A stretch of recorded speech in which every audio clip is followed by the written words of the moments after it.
Hey, hey, hey, happy hump day.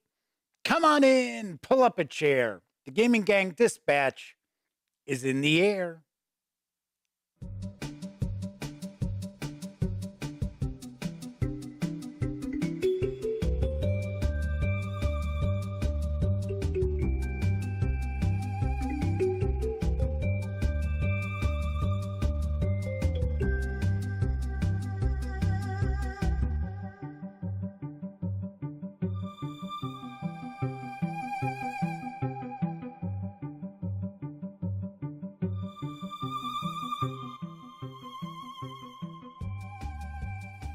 Howdy, howdy, howdy, gang. Welcome once again to the Duct Tape Studios.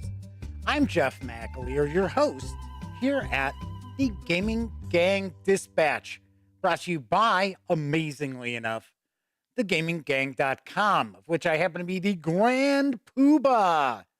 I am the founder and editor-in-chief of thegaminggang.com. So welcome aboard. If this is your first time joining me, let me point out, super casual, just hanging around talking about the latest in tabletop gaming news. And then we'll take a look at a tabletop game.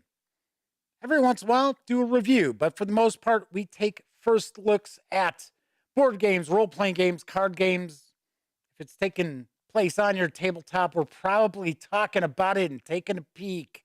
So tonight, we're going to continue our Fading Suns 4th edition week as I dive on in and take a look at the universe book for Fading Suns 4E from Ulisses Spiele. And so far, this has looked like a very interesting setting. So this is the universe book. So we're going to be jumping on into that in just a bit. Tonight is Wednesday, March 30th, 2022. This is live stream 771. Yep, that is right. 771 live streams. Also should mention, if you're not familiar with the dispatch, we'll talk about the latest tabletop gaming news first. So we are going to dive on into the universe book in probably about 35 minutes or so. So if you are watching live, kick back, relax, and enjoy.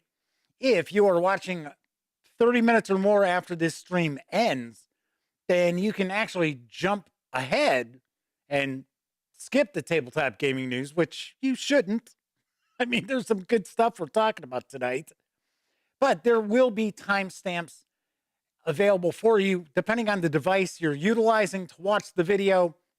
Might even be right there on the timeline.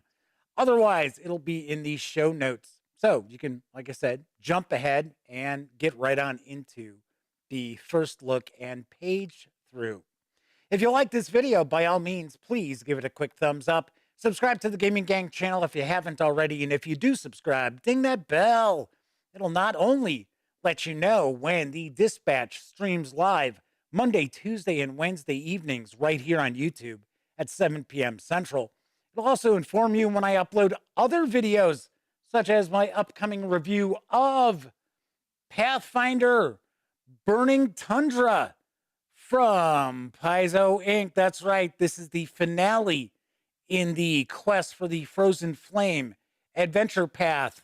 So stay tuned. I will have my review of this finale for you. It's funny because I keep forgetting Burning Tundra. Yeah, that's it. That's the name of it.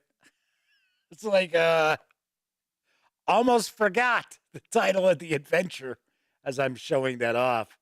Also, when you're not watching videos on the Gaming Gang channel, be sure to visit thegaminggang.com for all latest in gaming news, reviews, and a whole lot more. You know the drill. Get your geek on at thegaminggang.com. Lastly, this is a live stream, so that means there is chat available. It's not on screen. It's one of the ways I keep some of the more unusual commenters at bay. Also, you must be a subscriber to the channel for at least 48 hours before you can take part in chat. Another way that I keep some of the more unusual commenters at bay. But first out the gate tonight is Joshua Edwards, and Jesus Nava is with us tonight. Very, very cool. Joshua Edwards says, Hump Day, it's the future here.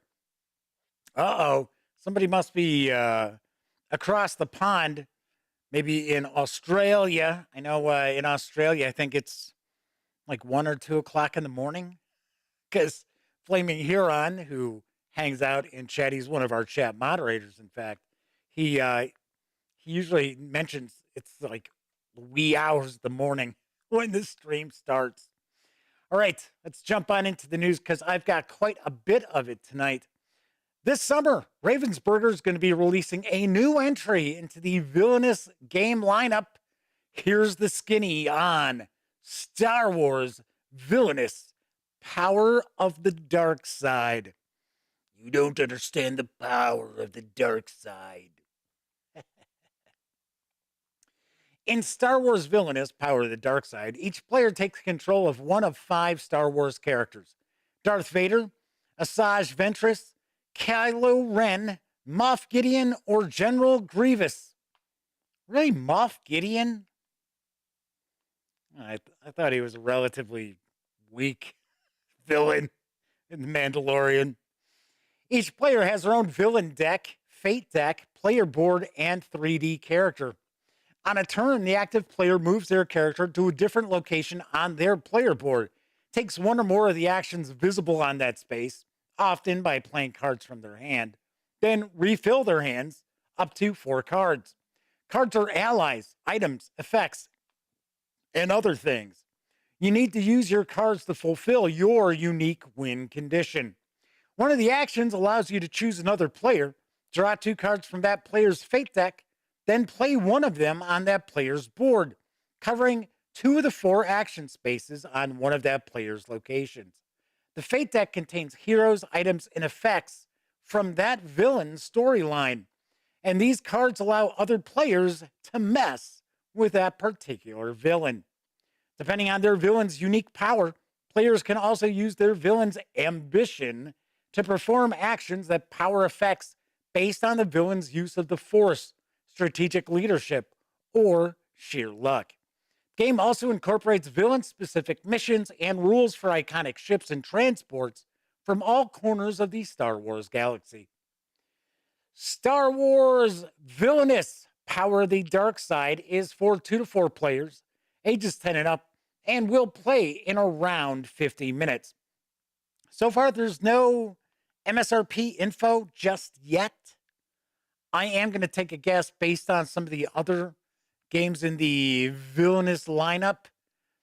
I'm guessing this is probably going to carry an MSRP of $34.99, and it is arriving this summer. I'm going to take a guess that we will see it for the first time at Gen Con, because I know Ravensburger likes to release stuff at Gen Con. So, if you are a fan of the Villainous series of games and you dig Star Wars, this is one that you're going to want to keep your eyes on. 245 Trioxin has joined us in chat. Good to see you. Chat is off and running tonight. Moon right along. Level 99 Games has launched a Kickstarter for Dead by Daylight, the board game. Here's the scoop. In Dead by Daylight, the board game, a team of 4 resourceful survivors face off against a single supernatural killer in a high-stakes game of cat and mouse. As one of 4 survivors, explore the grounds, discover props, and utilize your unique perks as you work to uncover and repair generators. Repair 4 generators and open the exit gates to escape and win. As a killer, hunt down the survivors, wound them, and place them on sacrificial hooks to summon a sinister force. With enough sacrifices, you'll be able to appease the entity and win.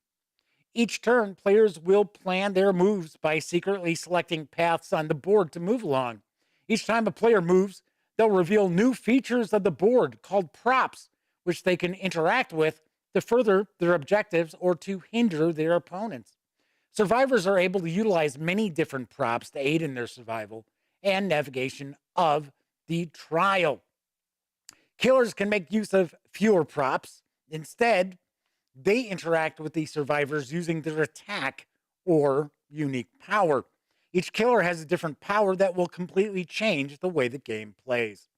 Both killers and survivors have perks, which grant them special abilities. Experienced players can customize their characters with various perk configurations, offering even more replayability. The basic game comes with 7 survivors, 6 killers, and 2 maps. The collector's edition includes 17 survivors, 16 killers, 4 maps, and additional miniatures to create the ultimate Dead by Daylight experience. There is a short Kickstarter video, it's a little more than a minute, give you a better look at some of the miniatures as well as the game layout. So let's take a peek.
Dead by Daylight, the board game, is for 3 to 5 players, ages 18 and up, and plays in 30 to 60 minutes.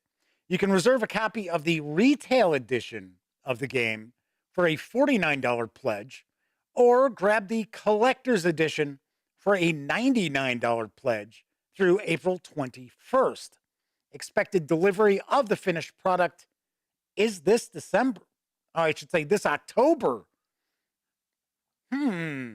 Interesting. That's a pretty quick turnaround, I've got to say. I don't know. So this is from Level 99 Games, and this is kind of a departure for Level 99 because they usually have they kind of focus more sort of on like battle games, card games, kind of card battlers, I guess we'll say. So this is a little bit different.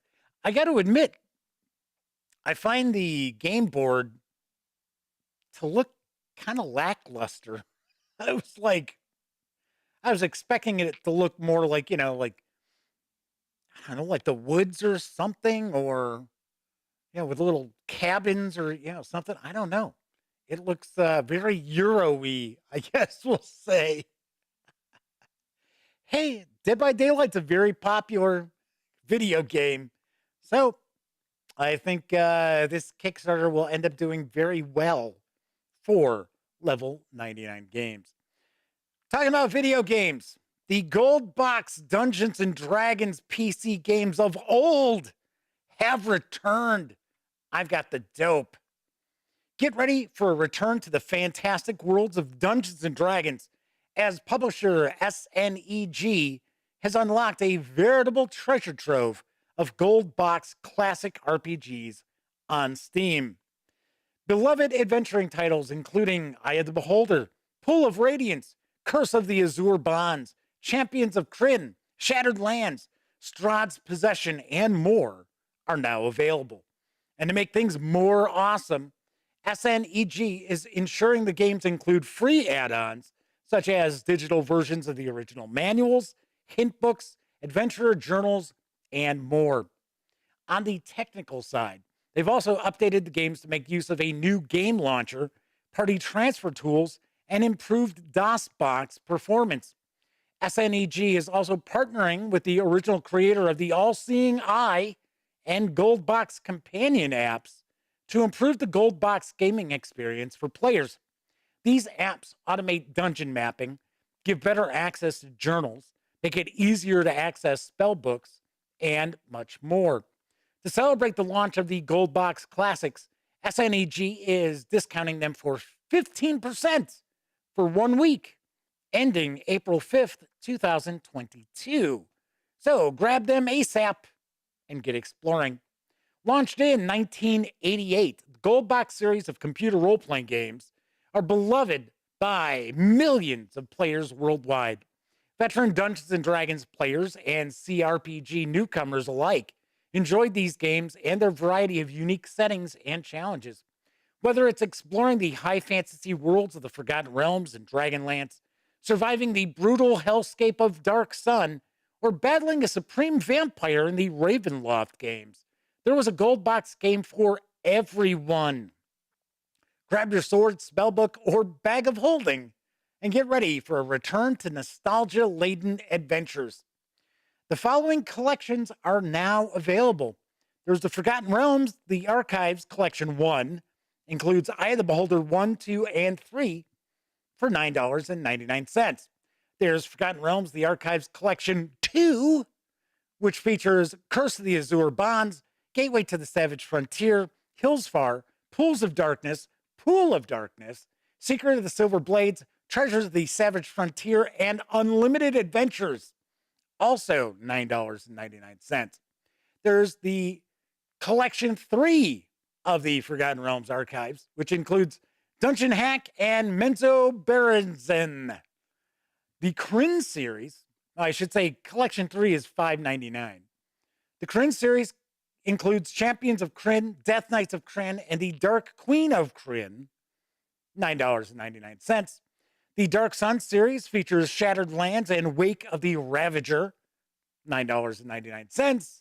The Ravenloft series includes Strahd's Possession and Stone Prophet, $9.99. And the D&D Stronghold Kingdom Simulator is $5.99. And the El Qadim, the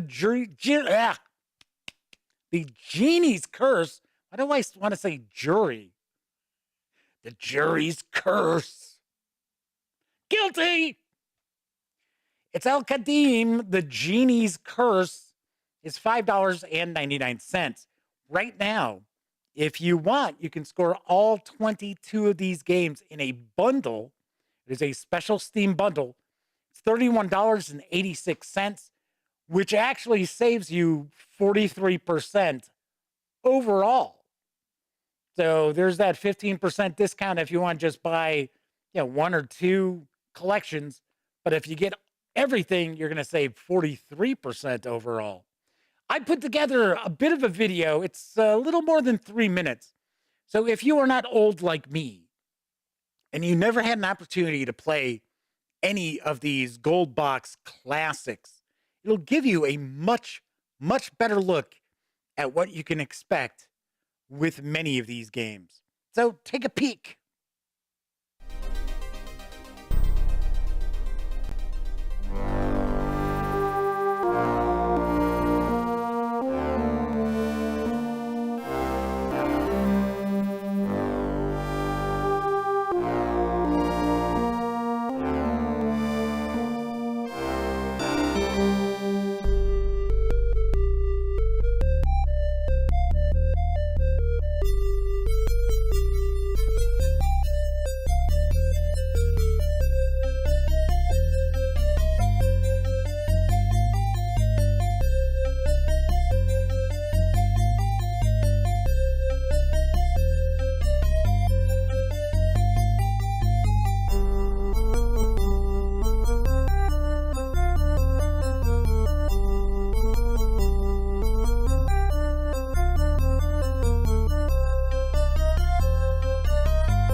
Yes. That is a serious blast from the past. Omanal has joined us in chat. As mentioned, as long as the games aren't tied to CPU speed, should be all right. Yes, these do utilize DOSBox, so you should have absolutely no problems whatsoever, because otherwise everything would be in a blink of an eye. Be zing, zing. 245 Trioxin says Pools of Radiance was their first computer role-playing game. I have to say that we had, I know I had, well, there were a few of us. We were all like playing the same games. We used to do that a lot when I was in high school. We'd all be like playing the same computer game, or we'd all be reading the same book. And I remember Pool of Radiance. I played that. I played Curse of the Azure Bonds, Pools of Radiance.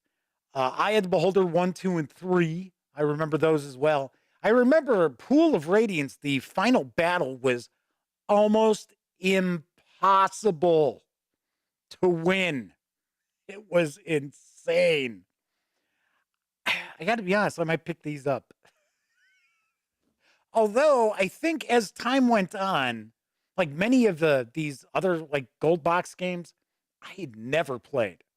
I had never heard of. So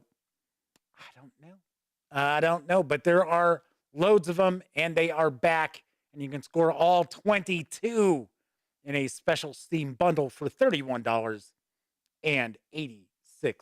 Let's talk about some tabletop role-playing game news, because the Pathfinder Outlaws of Alkenstar Player's Guide is now available absolutely free from Paizo Inc.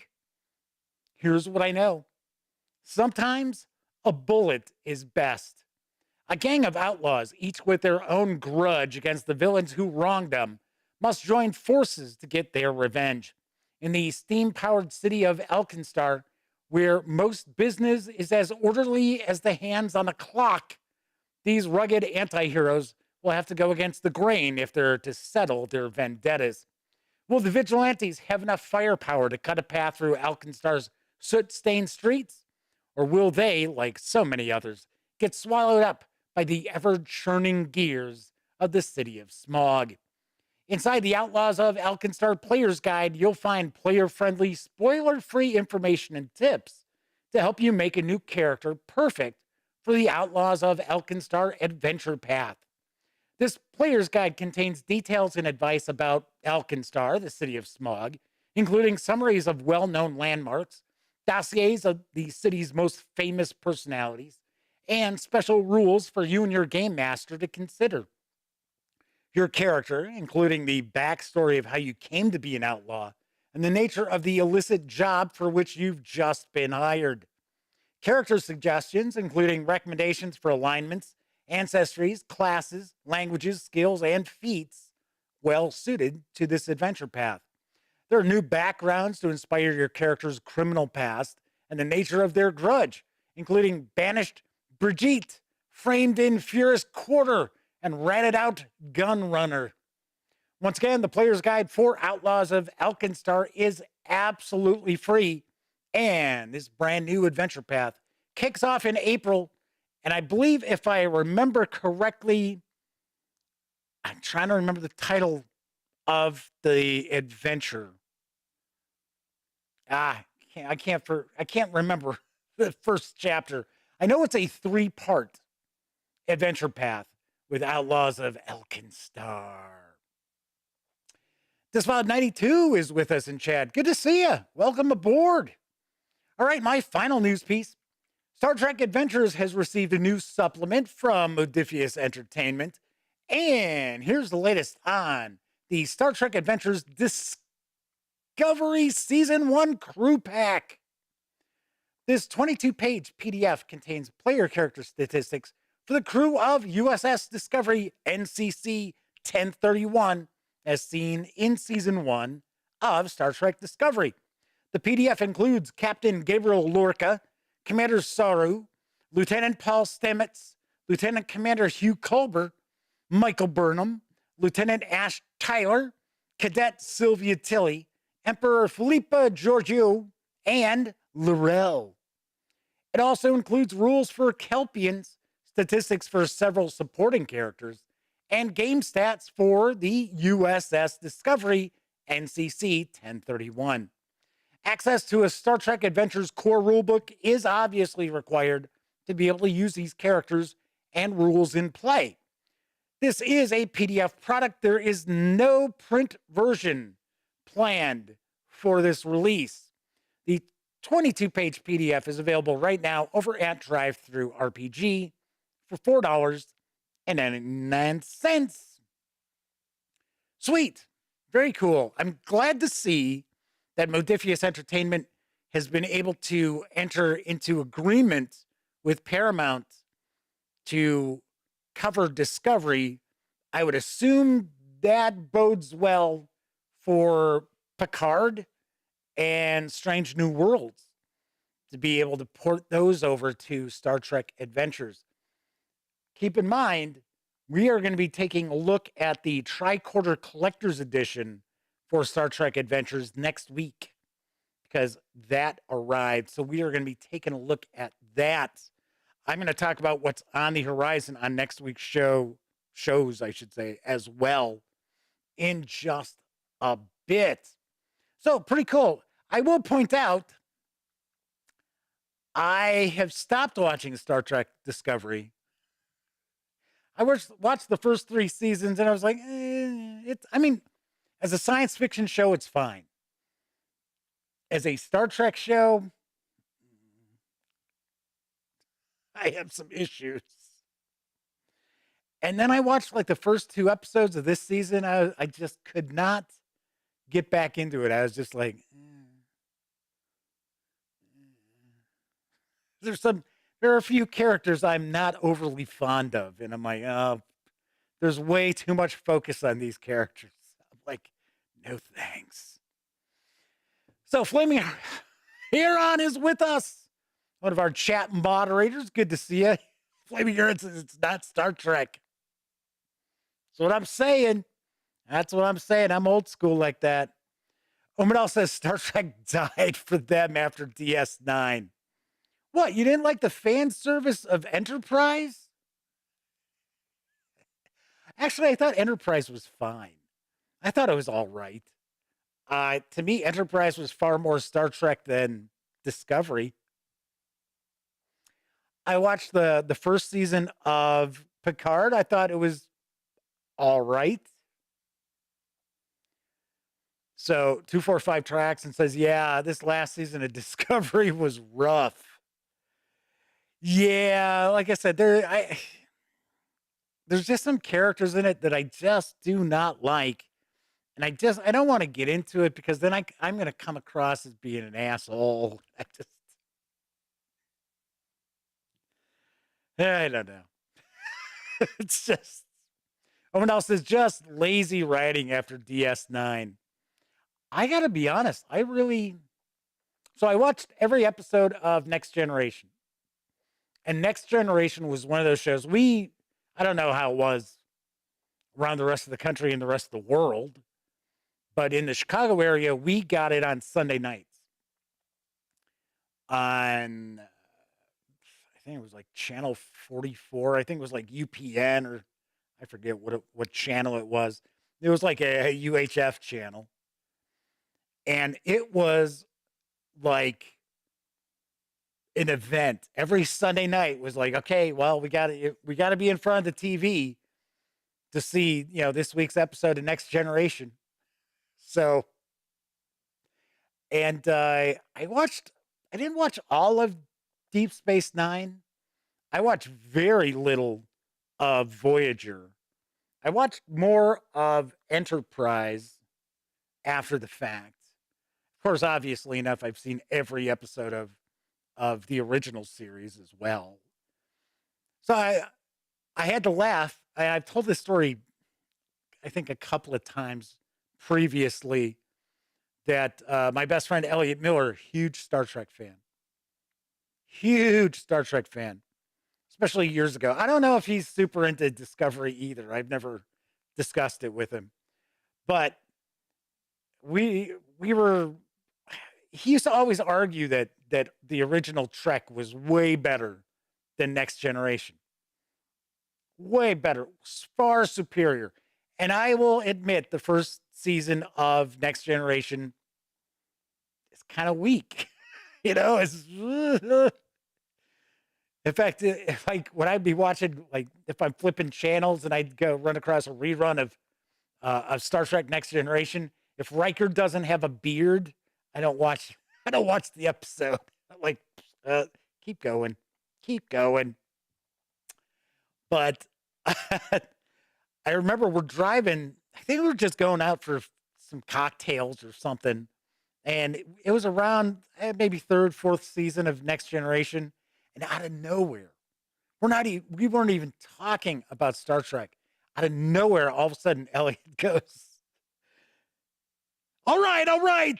Next Generation is better than original series. It is better. It's like, where the hell did that come from? It's like, been eating away at him. Flaming Heron says, Star Trek is like one of those great series, never as good as it used to be.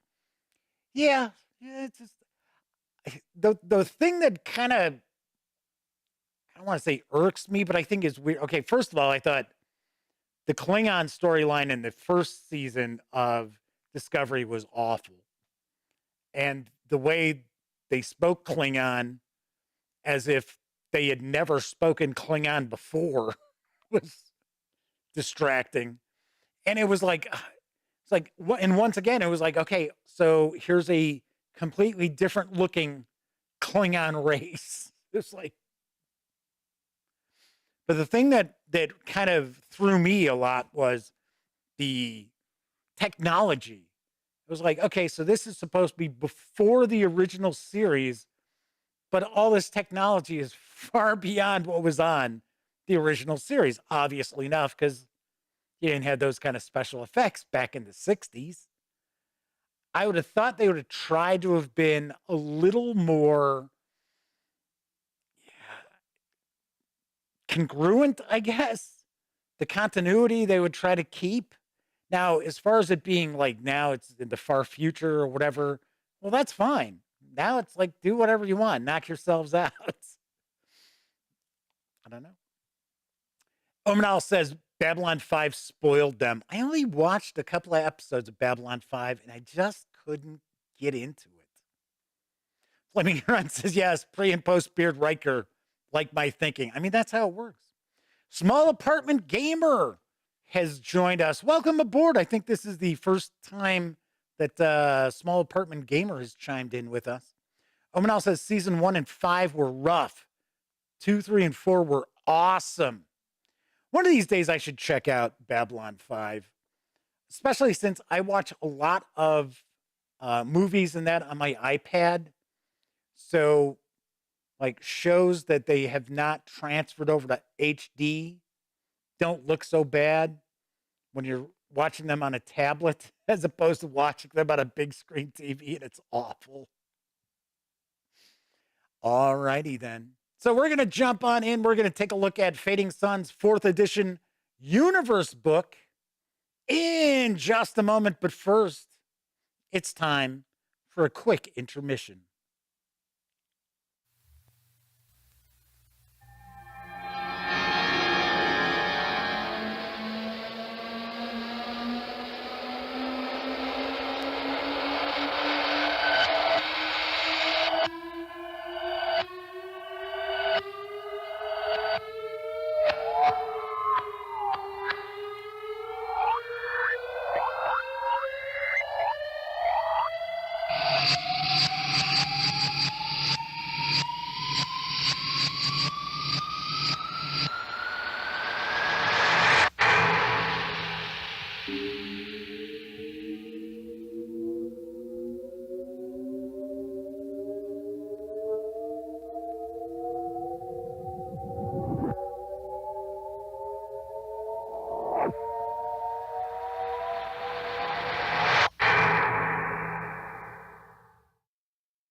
Hungry, How about a hearty Castleberry's Pit Cook barbecue sandwich? Castleberry's has the smoky, savory goodness you get only with the finest lean chunks of meat, slow cooked over a real barbecue pit to seal in the succulent juices, and braised with a zesty barbecue sauce. No wonder Castleberry's Pit Cook barbecue sandwiches have such a luscious flavor. Great with soft drinks, French fries, and other fine snacks. Visit our snack bar now and ask for Castleberry's Pit Cook barbecue sandwiches. Once you've tripped out on that Sprite intermission commercial, you can go enjoy some Castleberry barbecue. I had to chuckle because I see Omanel says, feels like 2001, but with food. That was the first thing I thought of when I saw that intermission. It was like, is this like a riff on Stanley Kubrick here? Because it was copyright 1970. So that would have been a year after 2001 A Space Odyssey came out. Yes. Omanel says, now they want to go over to Buc-ee's for a barbecue sandwich. Yeah, I heard Buc-ee's is pretty good barbecue. Yeah, we don't have those truck stops here. Oh, well. Those are a big deal in Texas. All righty. So without further ado, I'm going to be taking a look at the Fading Suns 4th edition universe book from Ulisses Spiele. It's written by Jacqueline Brick, Brian Campbell, Vidar Edlund, James Estes, Andrew Greenberg, Andy Hammond, Christopher Howard, Sam Inabene, Ian Lemke, Chris Leitz, James Malazewski, Bill Maxwell, Rustin Quaid, Sasha Snitzer, and Bill Bridges. This 120-page hardcover is available for $34.99. I got it part of the 3-pack slipcase that has the character book, game master book, and universe book for an MSRP of $129.99. Or you can grab the PDF for $17.49. We are also, as a bonus, going to be taking a look at the play kit as well. So let's swing on over to the other camera because here I've got the universe book. Few things to mention before we dive on in. So first off, the fine folks over at Ulisses Spiele have provided me with the universe book and the rest of the 4th edition Fading Suns books and goodies. But neither I nor anyone else affiliated with the gaming gang has received any other sort of compensation for me to share my coverage with you. And these days, it's important that you know that. As Omanel points out, that Buc-ee's are also in Alabama. I know they're supposed to be spreading out. They're supposed to be opening in a lot of other states. I would be very interested in checking one out. When I used to deliver RVs around the country, I would, have to stop at truck stops from time to time, especially if I was driving a bigger RV, like Class A RV that took diesel. So yeah, I'm kind of used to go to truck stops. All right. Anyway, something else to point out. I'm going to stay picture in picture up here. So that means I'm going to be cutting off the upper left portion of the book as we page through. Speaking of paging through, we're not going to look at each and every page, but I do want to give you a good feel for what's in the universe book. So let's take a look at the back here. And it looks like we have pretty much the same blurb as we did on the other 3 books. A far future passion play. It is the 6th millennium. Humanity spread across the stars and built a republic of advanced technology and universal emancipation, and then squandered it, fought over it, and lost it. As the light of the stars began to slowly fade, a new dark age descended upon the known worlds. Then, from the ashes of war and ruin, Emperor Alexius rose to power and ushered in a new era of hope. He calls now for brave knights, wise priests, and resourceful guilders to bring his peace to all the worlds, known and unknown. The Universe book presents the setting for Fading Suns, its history, society, and astrogeography. Herein you will encounter nobles, priests, guilders, aliens, psychics, cyborgs, and more. So I don't know. There's a misprint there. It's like, here are the core books. Okay. I don't know. All right, let's jump on in here. So once again, if you have checked out the past couple of episodes of The Dispatch, we took a look at the character book and the Game Master book, and now we're jumping on into the Universe book. Later this week, there will also be videos for the faction book and the Intrigues and Escapades book. So those will be standalone videos that I will be shooting and uploading. So let's jump on in here. I've actually gotten some comments both on Twitter as well as on YouTube talking about how I had pointed out before that I had heard that this was Fading Suns was an awesome setting, really cool, unique setting. But previous editions, the mechanics, the rule system was not intuitive, I guess we'll say. And that is what I've been hearing from people making comments saying that the setting itself is excellent, really, really interesting. It looks like we've got some fiction to get started with. But yes, that the rules, especially once you started getting into like the occult and psionics and stuff like that, starts to get the rules get kind of wonky, as I like to say. So it says, once upon a future time, we went to the stars. We rose up from our home planet and spread far and wide across the vast night, finding new homes on distant soil. We met other sentient beings, alien species whose worlds we colonized.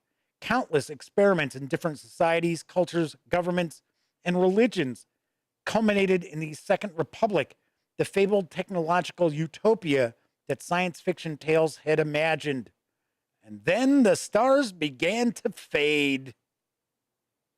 All right. Talking about the core books. Role-playing explained. I would have thought that would have been in the character book. Thought I did see something with that. So here we get a history. So it looks like this is going to be broken down into 3 sections. History, society, and known worlds.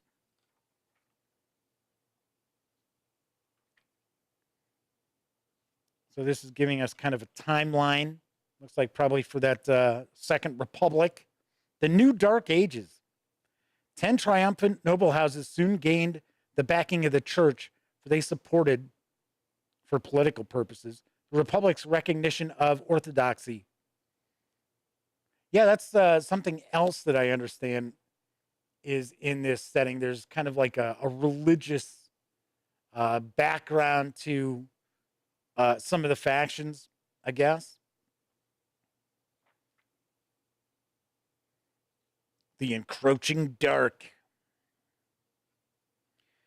And yet, despite the years of peace and the birth of Aurora, the stars still slowly die.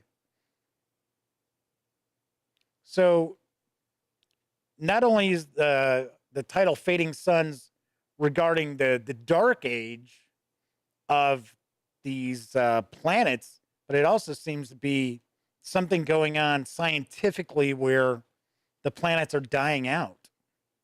Once again, I know practically nothing about Fading Suns.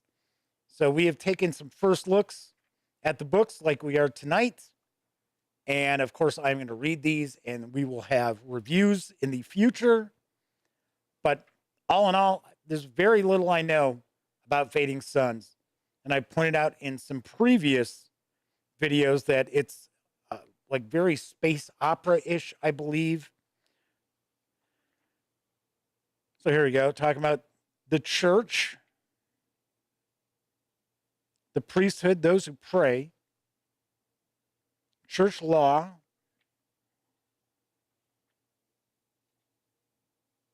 Okay. So we're in the society section here.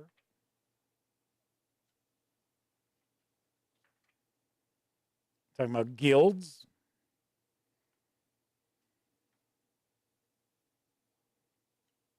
The Supreme Order of Engineers. And I think we're looking at like corporations or something. Yep, still, I think still guilds. It's talking about minor guilds here.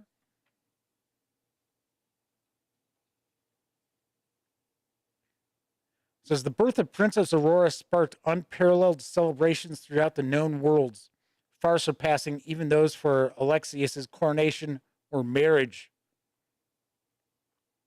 Okay, so we have questing knights, the Imperial Eye, peasants.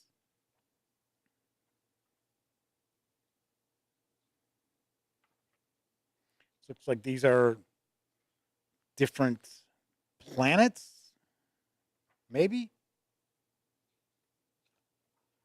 different races, maybe that humans interact with. I think we saw this artwork in the Game Masters book as well. So we have the known worlds, kind of giving us a breakdown of. We've got different icons here. So these are the known worlds. And it looks like each of these icons are going to represent something specific.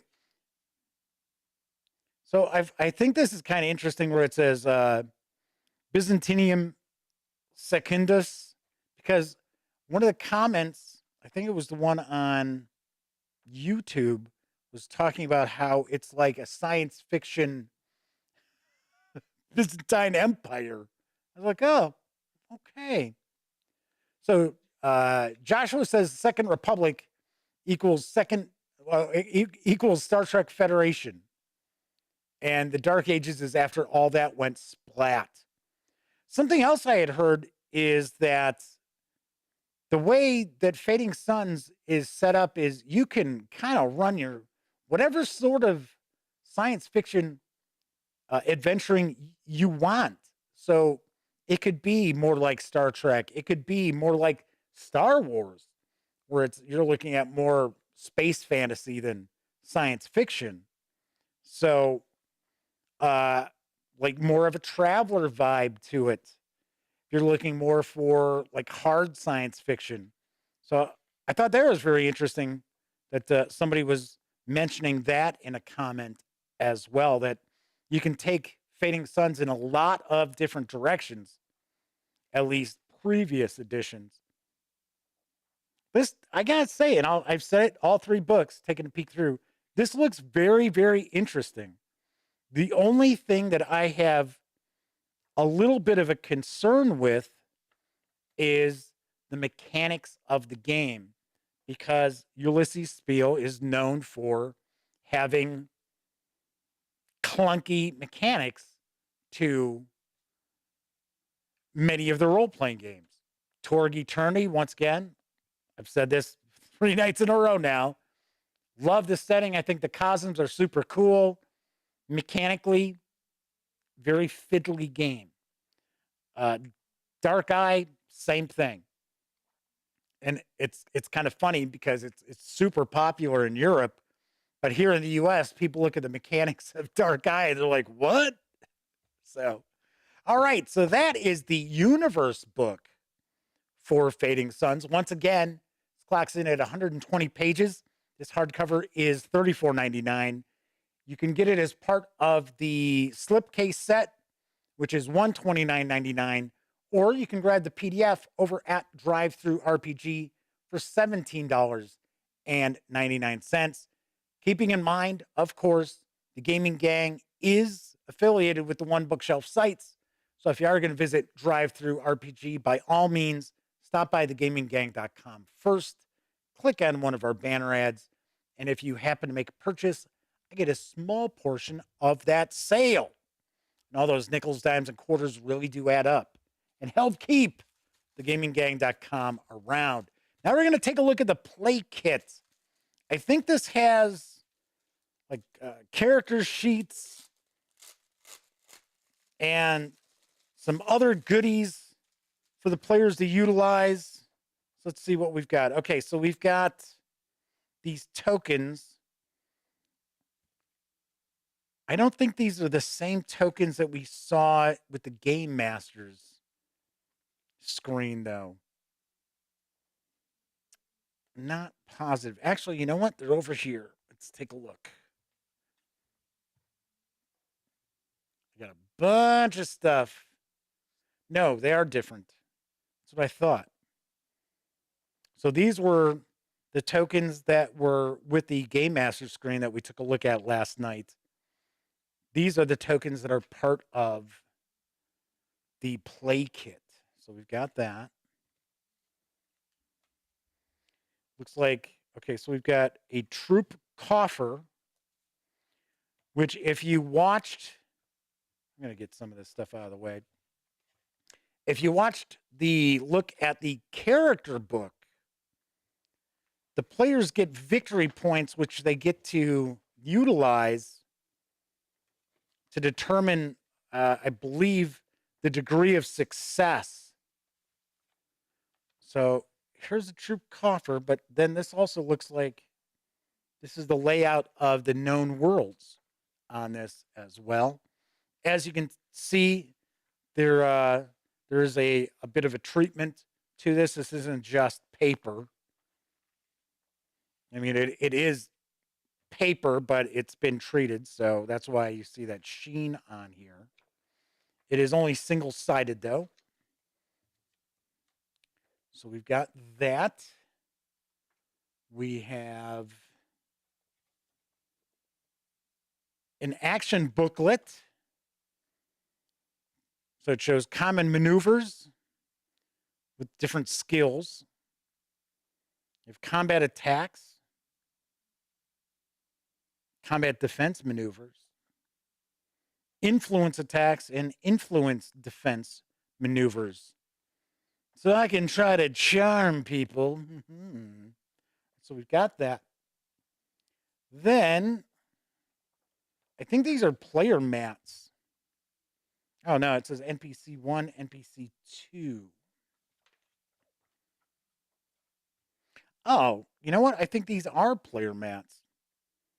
And the players would have a token here. Okay. So we've got a few of these, and the artwork is different on each one. Okay, so let's see. And of course, on the back, it's showing the Fading Suns logo. That's kind of cool. I appreciate the fact that we've got different artwork on each. Otherwise, they're the same. So maybe this was for the Game Master, because this says NPC 1 and 2. The others do not say anything. It says Bank, Revivals, Overload, Cash, Surges, and Coffer. And here is the other. So looks like we've got 4 for the players and then 1 for the Game Master. Could be. Joshua Edwards says, Merchant Guildsman trading rare spices between planets. Yes, you can go in a Dune direction, I heard. And that's sort of what this setting has reminded me of in the past, is kind of a bit of a Dune vibe to the proceedings. Right, so we've got different character sheets with different archetypes. So we've got the aide, the brain, the dreamer, the eccentric, the face, the jinx, the muscle. And it looks like The species, they're all humans.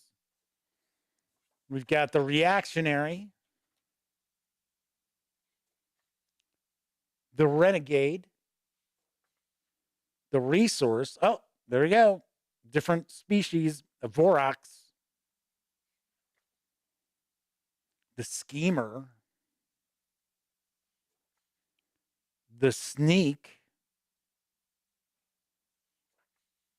the tactician. Oh, there's a lot of character sheets. But it looks like they're already filled in.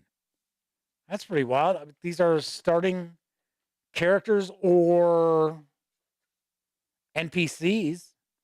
Got the techie. Yeah. Flaming Heron just mentioned the same thing. Pre-gens. Yeah, they got to be. Yeah, these are all pre-gens or NPCs. So here it says NPC role or PC role. So I was going to take a look at the back of these.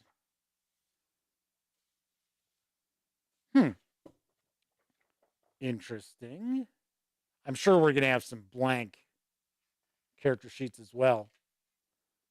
Oh, these are like, the rest of these are kind of like on a pad. So there we go. The witch. Blessing is the man. There you go. So the witch is a psychic, it looks like. And then we get a pad of character sheets. Looks like we might have 8 or 9 here.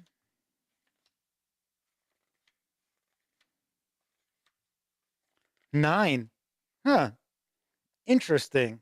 I'll pull one off here so we can take a look at the back as well. So here's a reference portion with perks, capabilities, birthrights, possessions. That's where you put your weapons, money, and additional notes. Here's the front of the character sheet. Like I said, there's 9 of those, and that was a bunch of pre-gens. And that is everything that is in the play kit. Now, this play kit carries an MSRP of $24.99. In PDF, you can snag it over at DriveThruRPG. It's $4.99. So, there we go. Put all this stuff together again. And as I had mentioned before, stay tuned. I will have first look videos. These will be standalone videos. But first look video for the faction book.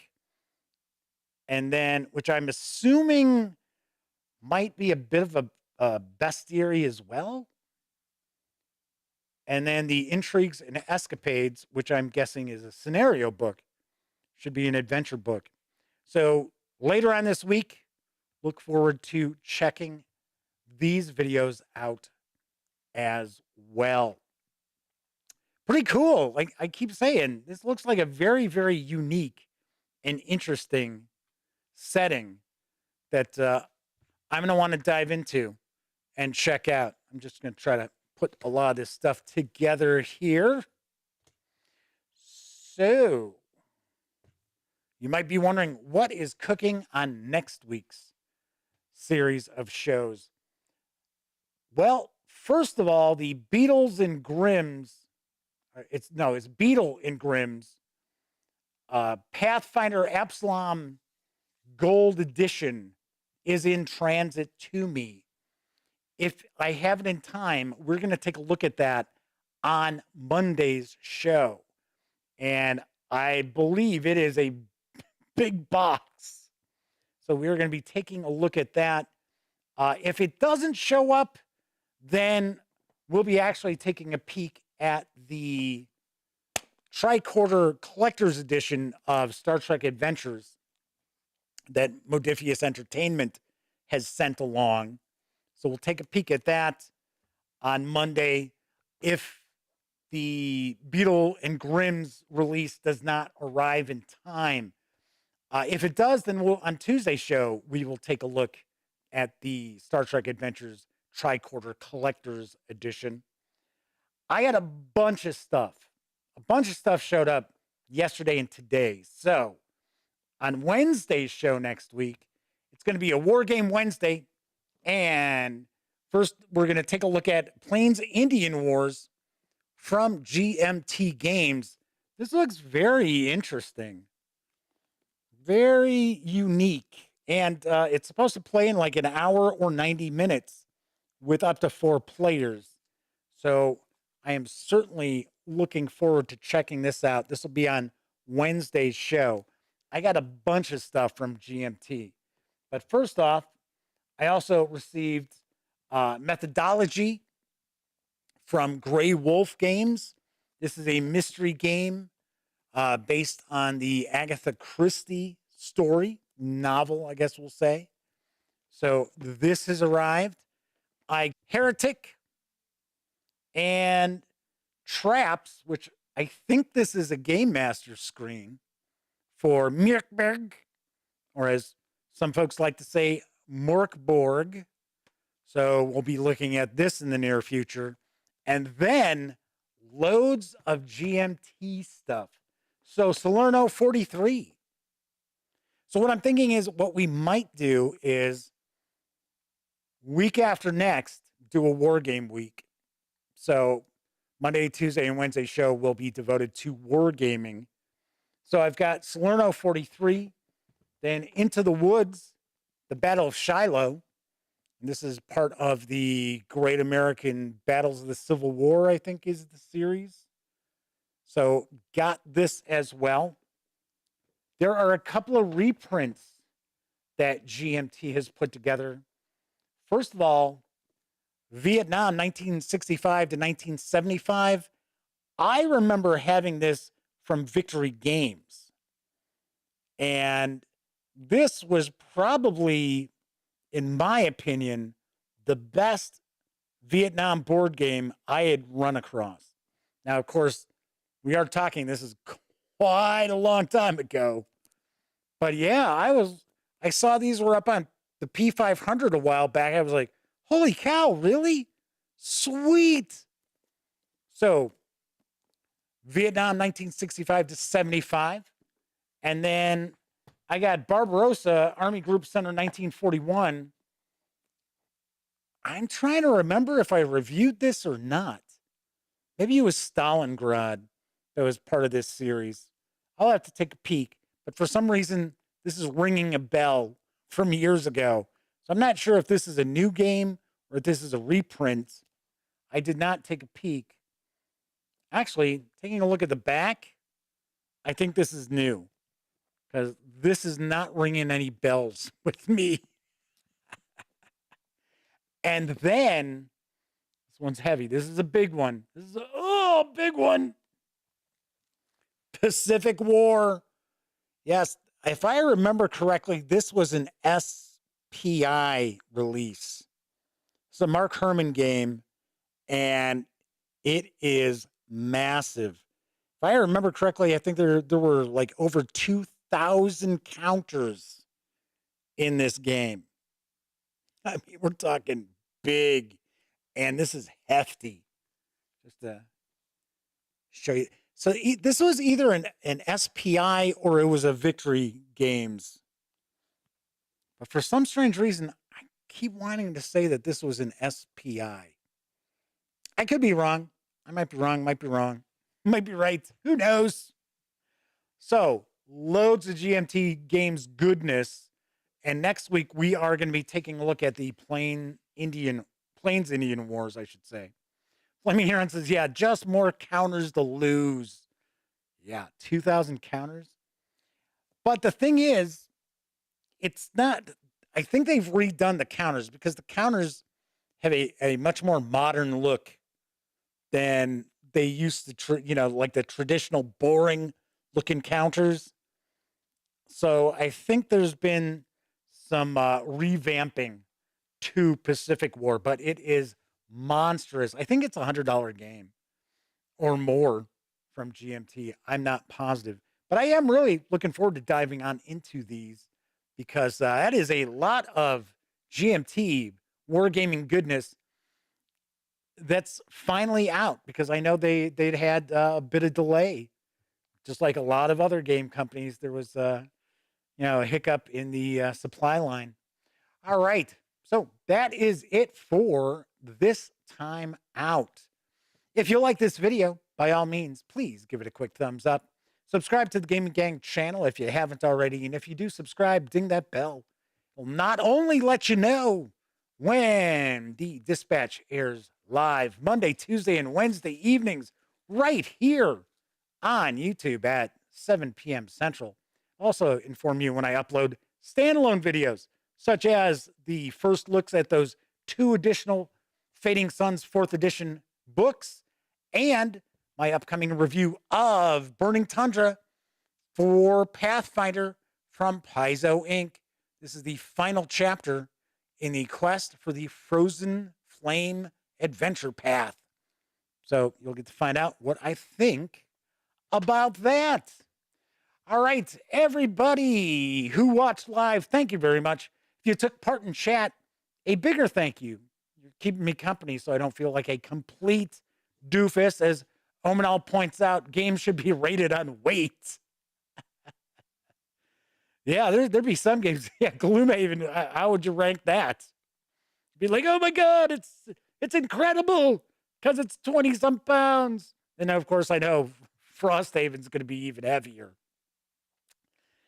Anyway, don't forget, when you're not watching videos on the Gaming Gang channel, be sure to visit thegaminggang.com for all the latest in gaming news, reviews, and a whole lot more. You know the drill. Get your geek on at thegaminggang.com. Anyway, if you watch live, thank you. If you took part in chat, thank you as well. Bigger thank you. But of course, I know a lot of people out there, they don't have an opportunity to watch the stream live. Doesn't matter if you watch live or on Memorex. I really, really do appreciate each and every one of you taking time out of your busy lives to watch any of the videos that are on this channel. So everybody enjoy the rest of your week. Have a great weekend. Of course, I will see you next month. And of course, as always, here's hoping each and every one of you gets to enjoy plenty of great gaming with your gang.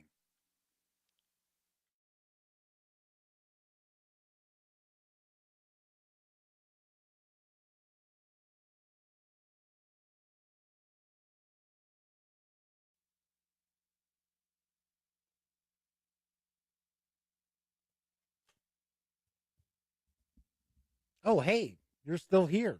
Well, if that's the case, by all means, subscribe to the Gaming Gang channel by clicking right here. Check out the latest episode of the Gaming Gang Dispatch, or find out what YouTube recommends you check out from the channel. And of course, once again, I'm Jeff McAleer. Thanks for watching.